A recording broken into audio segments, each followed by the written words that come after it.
Model of play, system of play. What the hell do people mean by that? What should you focus on? People these days speak a lot of these two things, which is the system of play and the model of play. And I think it's important to speak a bit about both. Okay, both are important. In my knowledge and in my methodology, a model of play will always be much more relevant and much more important to what you want to do with your team than a system of play. Okay, these days, if you look into top teams, or you don't even need to look into top teams, but if you look at teams that try to play the game in a way that they understand what's happening on the game, okay, a proactive team, a proactive that knows what's happening on the game and not just reacting, yeah, you will see that the different dynamics that the team have will give you different systems during the game, okay. And in my own belief, what makes sense is that a team executes and works in regards to what's happening on the game, what's happening at a precise moment, okay. If you have a system of 4-3-3 and a team is building up with 3 players, okay, so you have a 3v3 on the opposition team build up. If suddenly the other team switches into a backline of 4, you have to switch the way, okay, you have to switch what you're doing. If they decide to build up with a line of 5 or with the 4 and 2 6s, maybe you have to change the way that you are positioning your players to press in a more effective way, okay. And this makes that probably you start to press in a 4-3-3 with 1v1s with the front, so you're 3 in the front pressing directly the 3 defenders. But if they put a line of 4, maybe your striker, instead of going directly to press, he will do an L movement to force him to one of the sides, okay. And this will switch the positioning of your players, okay. Also, you might want to push one player because they dropped one extra player to build up, so you can push, if you want, one extra player forwards, and maybe you are pressing in a 4-2-4 to go 4v4 on the front, on their build up, on their 4 back, on their 4 defenders, and that switches the model, or sorry, the system, okay. So systems don't exist in my own knowledge, okay.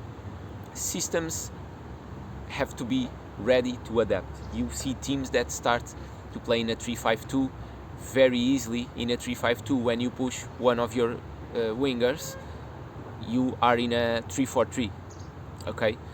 Then if you have to defend in a different way and you have to drop a fullback to the line of 3, you are defending already with a line of 4, okay, or a 4-4-2 most probably, because you dropped one of the wingers to the defensive line, you kept the other 4 on the middle, and you still have 2 players in the front. So during the game, if you have a team that understands the game, they will have to react and to occupy different positions in regards to what's happening on the game, okay.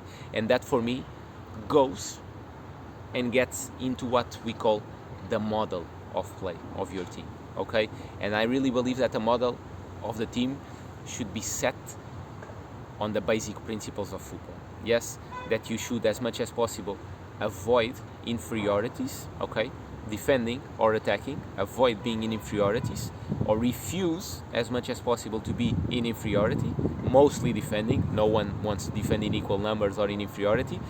Avoid equalities, okay, and look for superiorities, yeah. If you are able to base your team in these principles, you will be playing, for sure, I guarantee you, in a lot of different systems during a game, okay. And in my own opinion, it takes longer to get a team to understand this methodology and this way of working, but when you get a team to work like this, they will start to really understand the game, to be able to be proactive, to be able to make decisions on their own during the matches, okay, to be able to understand if a team is playing in a 4-4-2 diamond and they start to put one of the interiors out in regards to their diamond, what does that mean in regards to the positions that players should occupy on the space, okay? Because they will understand that if nobody follows that player or covers that space, that player will have a huge superiority when the team is in possession. It will be one player without an opposition in an open space because people lost the reference of who should close that player, okay? And then we go into the situation that you should refuse to defend in inferiority, and in that situation with that player you are in an inferiority of 1v0, okay? So then, of course, this is the baseline of your model, or it should be, in my view, the baseline for any team, to understand this and to have a module of play, okay, a model of play that assures you that players understand this, that assures you that when you lose, now we go into specificities, okay, specificities, that when you lose the possession, you should have, in my opinion, okay, a really aggressive reaction to it. Where you lose the ball, you should, as much as possible, to try and to press the ball, to close the direct passing lines